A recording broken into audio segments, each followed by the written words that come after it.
रात के गहरे सन्नाटे में अस्पताल का गलियारा सुनसान पड़ा था। मशीनों की बीप बीप की आवाज किसी टूटे हुए दिल की धड़कन जैसी लग रही थी। उस कमरे में बिस्तर पर लेटी थी काव्या। उम्र बस 30 साल, लेकिन चेहरे पर दर्द और थकान की गहरी लकीरें थीं। साल भर पहले उसका तलाक हो चुका था। पति आरव से रिश्ते इतने बिगड़े कि कोर्ट तक मामला पहुंचा और दोनों अलग हो गए।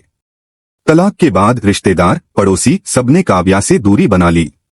कोई कहता तलाकशुदा औरत मनहूस होती है, कोई कहता इसकी किस्मत ही खराब है।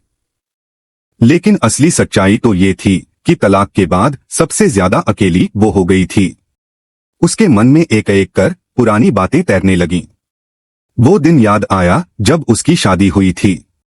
लाल जोड़े में आरव को देखकर उसकी आंखों में सपनों की चमक थी।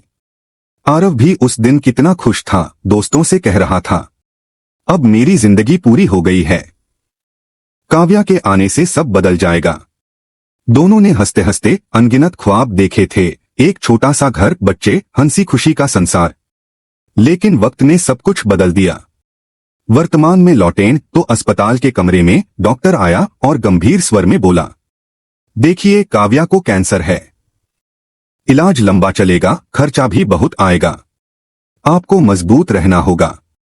लेकिन किससे कहा डॉक्टर ने? उस कमरे के बाहर तो कोई था ही नहीं। काव्या की मां 2 साल पहले गुजर चुकी थीं। पिता बूढ़े और बीमार थे। भाई अपनी पत्नी और बच्चों में उलझा था और उसे बोझ समझने लगा था। शुरुआत में भाई भाभी ने थोड़ा साथ दिया, लेकिन धीरे धीरे उनका रवैया बदल गया। भाभी कहती, हमारे ऊपर बोझ डालना बंद करो, अपना इलाज खुद करवाओ। काव्या समझ गई थी, रिश्तेदार सिर्फ हाल पूछने आते हैं, मदद करने कोई नहीं आएगा। दूसरी तरफ आरव की जिंदगी भी आसान नहीं थी। तलाक के बाद भी वो भीतर से खाली था। बाहर से दोस्तों के साथ हंसी मजाक करता, बिजनेस में डूबा रहता, लेकिन रात को जब कमरे की खामोशी उसे घेर लेती तो उसे सिर्फ काव्या की याद सताती। कभी सोचता, शायद तलाक एक गलती थी। अहंकार और गुस्से में हमने सब कुछ तोड़ दिया। काश थोड़ा और सब्र करता। इसी बीच किस्मत ने खेल खेला। एक दिन आरव बिजनेस डील के लिए अस्पताल आया। गलियारे से गुजरते हुए अचानक उसकी नजर काव्या पर पड़ी।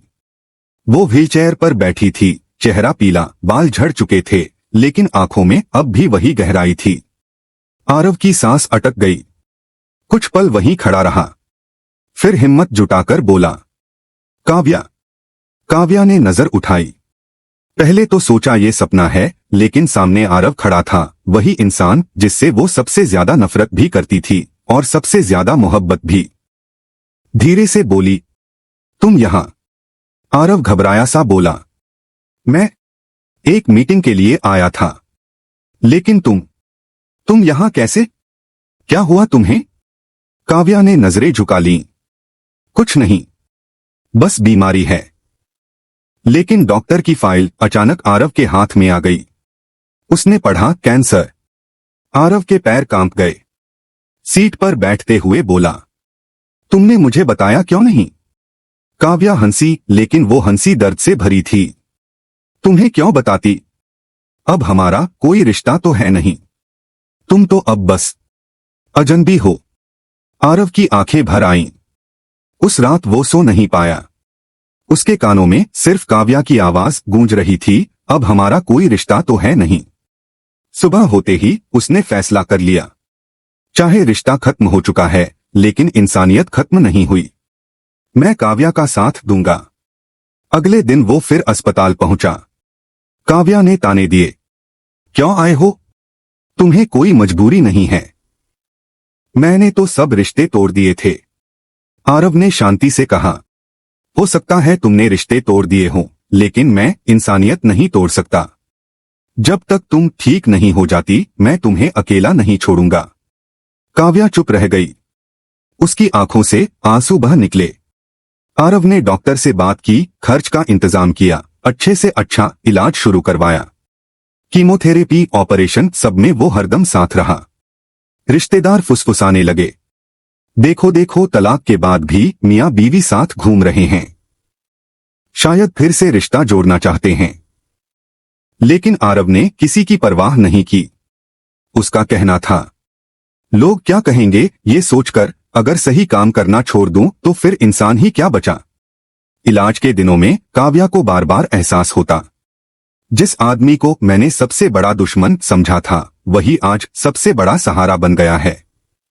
एक रात काव्या रोते रोते बोली, आरव, अगर तलाक ना हुआ होता तो शायद आज ये हालत नहीं होती। आरव ने उसका हाथ पकड़कर कहा, नहीं काव्या, तलाक हमारी गलती थी। अहंकार हमारा सबसे बड़ा दुश्मन था। लेकिन मैं आज सिर्फ इतना जानता हूं, तुम्हें ठीक करना है, बाकी सब किस्मत पर छोड़ देते हैं। महीनों की मेहनत, दवाइयों और देखभाल के बाद आखिरकार रिपोर्ट आई। डॉक्टर मुस्कुराते हुए बोला, काव्या अब खतरे से बाहर है, धीरे धीरे पूरी तरह ठीक हो जाएगी। काव्या की आंखों में आंसू आ गए।